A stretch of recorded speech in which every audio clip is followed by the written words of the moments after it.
Hi there, it's Skyward Shield. Welcome to a new Smite video. Today we're going over the patch notes for patch 4.5 Celestial Voyage, and boy, I love this patch. Now, if you recall, I think, was it last patch or the one before that? I was like, this is a good patch. I like it. I like what they had. Okay, screw that. Best patch so far is this one by a long shot. I love everything in it, which is something very rare out of me. So, obviously the biggest thing this one's been teased at, and even if you kept up with data mining, they said patch 4.5 would be the first visual update for a god, and it was Poseidon, and I like Poseidon. He looks good now, and he still has a trident. My one fear is like, are they gonna change the trident too much? No, he's Aquaman. He got the new 52 buff Aquaman got, because Aquaman, if you pay attention to DC Comics or you watch the DC comic movies for the New 52, like Justice League War, which, if you like Justice League, go watch that movie. It's a great movie. It's on YouTube. Go rent it. It's amazing. But, well, it's not that movie where he appears in. He appears in he appears in one of the sequel ones. I think it's just called Justice League or something with Atlantis. I don't remember. Anyway, it's one of the sequels. You'll know when he's there. But anyway, just like that, they changed his look. He looked cool, and they buffed him, and he got great. Like, Aquaman could actually kill Superman with his trident. But anyway, DC Flame Wars aside, I like this because one thing I say, they also updated the Kraken, which is great. But his recolor, I hated his recolor. Earthshaker, if you see it now, it still looks fucking disgusting. It is. I want to make a list of the worst skins, even though it would be redone, I would still bring it up because it is horrendous. I don't know what high res was on when they made it. They must have been on acid or something. But oh well. I mean, all is forgiven. Earthshaker looks good. I'm glad I got it now, and I didn't get it because I wanted to. I got it in one of those Enigma chests. Anyway, London Conspiracy as well as his masteries are going to be updated as well. Really good stuff. And okay, another thing, all these skins, they all follow that theme. I think it kind of started with Sunstar Ra, but now it seems all the Egyptian gods, or most of them so far, are going under a bit of a theme. The futuristic sci-fi thing. As you know, I love Star Wars, and I've got a soft spot for good sci-fi futuristic stuff. I love Star Wars, like Mass Effect, though I don't know how to feel about Andromeda, but aside from that, I like this theme of futuristic ones for Egyptian gods, because I would say Japanese are my favorite in terms of lore, because Persona 4 really got me interested in the Japanese lore. But I really like these skins. I think they're great. So first off, let's go over Star Lance on her and Star Tamer Bastet. Run while your feet are still attached to your body.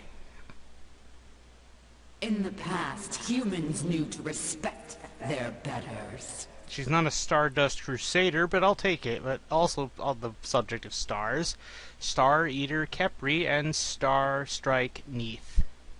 Signs of primitive society. Selfishness, ego, and constant mating. I'm not done with you! And then finally, Starscribe Thoth. He looks like the complete matching guy. He looks like the complete matching guy to Sunstar Ra. This world will be ashes! Anyway, also Bastet got her mastery updates, which is good. She's one of the gods that really needed it. One step at a time, it seems, but I'll take it. But anyway, I want to make a whole group. Just want to go in a five-man group. All of us have these sci-fi themed ones. I'll be Sunstar Ra if I have to tank, because I always have the support, because nobody else will. I could be Star Eater Kepri. Now anyway, how you get these skins is different. Introducing the Celestial Voyage event, it is similar to the Underworld event from last season. All of these skins are exclusive, but you could directly purchase them for 400 each. There are four you could buy, and if you get all four, you get the Thoth for free. And Thoth has his own. I'm pretty sure Thoth has his own custom emote or custom stuff or animations. So, but I'm not 100% certain. But anyway, There are bonus rewards, new feature, background loading screen. Because I believe I've said it before, I'll say it now. If I haven't. If there's anything that high res can make cash out of with your money, they'll find it. And this was the newest thing, the loading screen, no longer just a black background. Now it's gonna. I like this one. I think it's really good.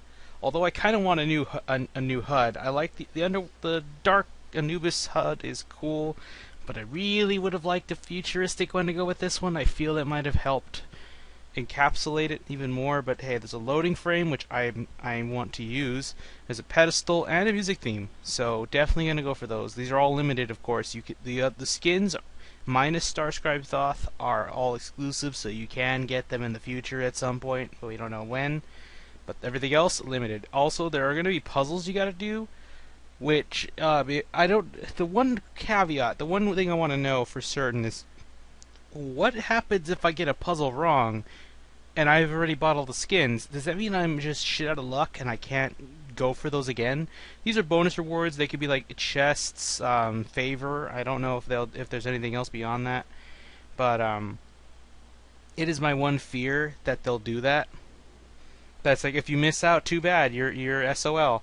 So if you're not too confident in your riddle skills, the best thing you could do is just go on Reddit after a day or two after this patch has been out, and then just try and see what people have for the answers on them. Of course, be careful, but yeah, someone could just lie. But anyway, new god achievements for Keranos, which we're gonna be talking about him soon enough. Anyway. For miscellaneous, all items, god abilities, and relics should now properly follow slow stacking rules. Now, I believe Duke Sloth actually talked about this, so there are some basically item slow effects are all strong. Wait, is that even a proper sentence? Item slow effects are all strongest wins. That sounds a bit of English to me, but well, this means the strongest slow applied by an item is the only slow that will affect a god. Items can stack with relics and god ability slows. So, okay, so from what I'm trying to understand, it basically means, let's say you had a Poseidon with a gem of ISO, but then let's say you had a warrior who had a curse, a slowing curse. Basically, only one's gonna apply. You can't stack it to make them any more slower. Items can stack with relic and god ability slows. God abilities should all stack with all other slows from any source. Relics should behave like God abilities and should stack with all other slows from any source. Relics cannot stack with themselves, however. And then they updated the items and relics that are announced to your team when purchased. It says now it'll tell you when you promoted, like when you've basically updated an item. So like say you got meditation, then you powered it up. Or if you remove stuff like Stone of Fall. But there's also clan banning. Clan leaders can now ban players for using the syntax/clan ban. Player name can unban players. A player must be kicked from the clan before they can be banned from the clan. Which I'm not a clan master. I know the clan master in my own clan, but I don't see where that would work. I don't know. If you kick them, it's not like they could just get in anyway. Oh, no, wait, they can. You can join clans. I think you could just join a clan. Sometimes they might be invite only, but if yours is just like, oh, if you want to join, feel free to. But yeah, anyway, item changes. This is the interesting stuff. Flickering Ritual now updated the description. Now say it's 40 units away. Hydra's Lament has increased cost from 1,000 to 1,200. Hydra's Lament remains the same cost, 2150. I think it's talking about one of the other items. Oh, I'm not. Okay, this is a bit confusing. I'm just going to read the description for you. Hydra's Lament has become a core item on many assassins, giving them a larger power spike in the early game and allowing them to take control the early game very quickly. We wanted to slow this down, this particular build path, just to make sure alternative strategies can see success. Hydra Star is seeing... Okay, that is a problem. They should have just put Hydra Star instead. Basically, Hydra Star is going to be more expensive, but Hydra's Lament itself as a whole doesn't have a price increase. Now here's one that's different, which I can understand. I like the 15%, but I understand there are situations where this won't apply. Anyway, a while back we adjusted many cooldown reduction items so it would be easier to build them together and reach the 40% cap without going over or slightly under. Mantle Discord is seeing this change as well as receiving a price change to compensate for the change. So basically, it got nerfed. Not because it was overpowered, but because of to comply with this. Because 15% is an awkward number. 20% is reasonable. But 15 can be weird because you may go over or just be under it when you want that max cooldown. So because of that, it just got a lot cheaper. Instead of 3,100, it is now 2,900. So basically, if some people might just say fuck it and get Spirit Robe instead because they don't want to wait for that much money. But now you can have more. You can wait a little. Like you have, if you're a little impatient, it'll be more worth it since it's 200 less gold. Marca the Vanguard getting a nerf. Decreased health from 150 to 100. That kind of sucks. I understand why some do it, but honestly, the guys that built this are the warriors who start in solo lane. That, or if you're going up against like a warrior support and a physical hunter, that's when I see you pick that thing up for sure as a support. Masamune getting buffed because this thing, nobody wants this thing. I don't know. I feel bad. I love the name. I love Masamune Date and Sengoku Basara / Dynasty Warriors, but man, they can't get his weapons right here.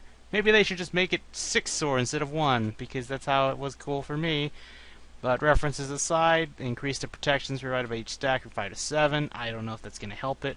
Relic Stacking changes. I believe this, just mentioned this earlier. Now they don't stack even when they're upgraded. Greater Sprint will now always provide the basic attack penalty removal, even if the movement speed buff is removed from the target. Rod of Asclepius, Rod of Healing. The passives with these items no longer stack. Basically, the strongest healer will take the priority. Enchanted Spear, reduced cost from 1450 to 1400. Spear of the Magus and Divine Ruins costs remain unchanged. Spear of Desolation, getting a buff in terms of price. Instead of 2800, it is 2600. Does this mean people are going to pick it up? I don't know. I think the biggest problem with Spear coming out of the gate for this season, for the stats, the price wasn't right. The passive is good, but here's the thing, that's only flat pen. With the little flat pen it gives you, it feels like you'd have to get this early, but it was just so expensive it's not worth it. You probably still have to get an obsidian shard at some point to make up for that. That's why I don't think Spear of Desolation's any good. It had a high cost. Last time I had a lot of flat pen, but that passive, just getting a kill. If you killed like a squishy target, 8 seconds off of everything, that was really good. Spear of the Magus increased max stack count from 3 to 5. I feel like they've changed this thing. I feel like it used to be 5, then it got dropped to 3, and now it's going back up to 5. So Kugokon's getting a buff, and Afro's getting a buff. Speaking of Afro, we'll get to her in a second. Soul Trap, reduced cost 1600 to 1400. Book of Thoth and Soul Reaver's cost remain unchanged. So basically, it is easier to get the second one, which, again, I feel like I've seen this before. I feel like they actually made this thing more expensive in the past. I would have to go check patch notes from the past to confirm this, but I don't want to.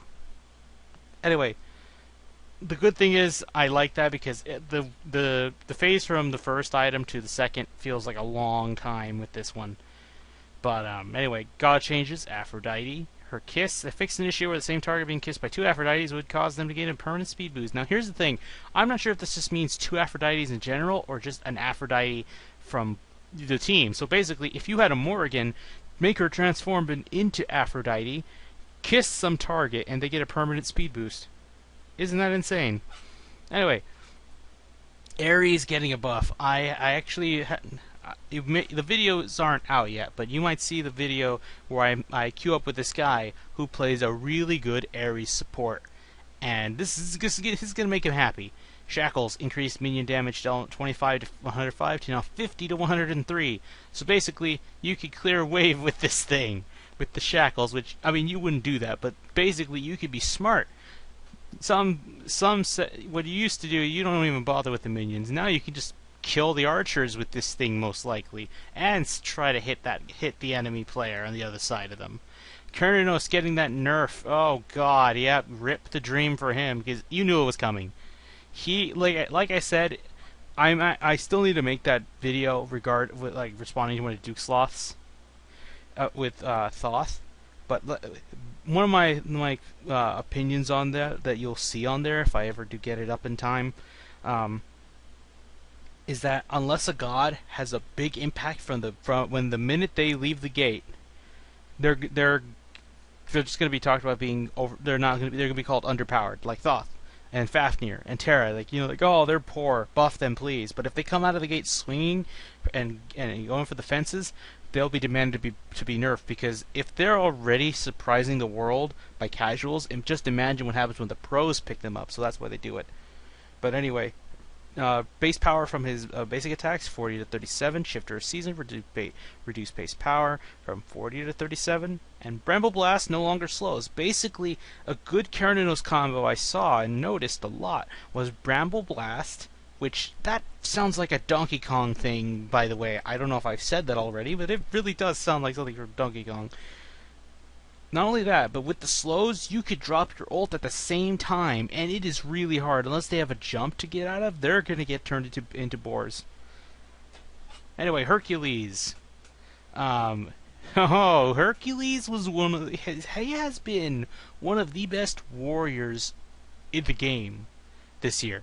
He has been one of the best, and people knew it was coming. He's ban-worthy. He's ban-worthy in Conquest, especially. He could be a an early pick ban, and if he ain't banned then and you don't get him, he's going to be banned later. So he is one of those gods you could pick first if he's not banned, and he is totally good. Except the ones I queue up with, because they are shit to someone like Odin, apparently. Anyway, mitigate wounds. Increase cooldown from 15 seconds to 17 seconds. Jingwei. Looks like they live up on a promise, because I said that these nerfs were a bad idea, and they're going to undo some of them, because they said we're going to keep an eye on her on how she's changed. The meta shifts with her, and guess what? Now it's going to shift with her again, because now her base health is going back up 72 to 78 per level, increased base movement speed from 365 to 370, and explosive bolts have a decreased cooldown from 16 to 14. Christy will be happy. Now here's one I'm really happy about: a buff to Nemesis. Nemesis now has more skill, because she has a basic, like a similar pseudo or actual attack cancel. I'm not the best when it comes to attack canceling. You need to ask a professional jungler, or just to go ask Duke Sloth, because Duke Sloth can explain everything. But anyway, Swift Vengeance. Nemesis can now use abilities and basic attacks in between her first and second dash. Her second dash still goes on cooldown after 2 seconds, though. This is good, because when you're dashing away, you could pop up the shield. So if you do get hit, like, okay, I'm gonna get hit. If you know deep inside your mind, you realize it, as soon as I hit that dash button, I'm gonna get hit by something. But in mid-dash, you can use your 3. Now here's the question. Here's my question though. How do you basic attack somebody if you have to left click to use your dash? Do you just have to hit 1 again? Which is pretty inconvenient if you ask me. But I'm not sure how that's going to work. I need to practice on that, because like using the 3, no problem. Using the 2, no problem. Using the ult, yeah, no problem still. But when it comes to basic attacks, because I build Nemesis to be a basic attack goddess. You can use Nemesis to be ability based, but I feel like in the long run she is not going to be used, because even at the end of the day, you still got to basic somebody to death with her. The only way you're killing someone with your 2 is if they're extremely low. But other than that, that's why I use her as a basic attack god. Anyway, Morrigan, fixing issues again. I feel like they did this in the past. I won't believe it till I see it. But every time a Morrigan uses her ultimate, it seems the games don't want to go to the end of the match lobby. Of course, fix an issue where her basic attacks will still fire when transformed into a different god. Now, Thoth could basically spam his ult kind of like a dick. Just like, well, maybe not actually spam it, like shooting it, but he could just keep trying to say, oh, I'm going to use it. You know, he does that, oh. That is a horrible Thoth impression. I will admit I didn't try. I tell that to myself to make it feel better. But anyway, Thoth is going to have a cost for canceling his ability. So if the mana cost got up from 90 to 100, but if you cancel the ability, it costs 30 more mana. Basically, you can't just keep doing whoa, whoa, whoa, whoa to scare the opponent, because basically I call it like the scare tactic with Thoth. If you really want to put an enemy on their toes, you just charge up your ult. You don't fire it. You stop it before you can try and fire, And he's like, oh shit, I'm gonna be careful. This guy has the ult, and he's not afraid to use it. It's good. It's good to scare them. The only way I can see it being truly useful is like if somebody's gonna gank them, and you want to get their attention. Like say they're ganking from behind, but if they're turning around to bail, they're gonna probably see them coming. But if you force them to turn around, bam, get them, and they're dead. It's good if they have a stun. If the ganker has a stun in their kit, because then you could really actually fire the ult. And goodbye, JoJo. Vimana updated ability icons, and then Zhonghui, Expose Evil, should now deal 75% of the remaining scaling damage, in addition to the base damage it was already dealing. So basically, it's like, turns out we didn't actually do the 75%. I don't know if it was actually higher or worse. But yeah, anyway, this was a great patch. This is my favorite patch notes up to date. I mean, it could change, but this is promising for me. I feel like high res can get better and better. And of course, there is something, like I think I said in one of my other videos, there's always something new to learn. As proven with Nemesis, because now she has an attack cancel. I think it's an attack cancel at least. That's what it feels like. So she has more skill. Yay! Anyway, what do you like about the patch? Anything you didn't like, feel free to put in the comments section below. Have any questions, feel free to ask. I'll share my own thoughts on it. Anyway, that'll do it for this video. I will see you guys in another one.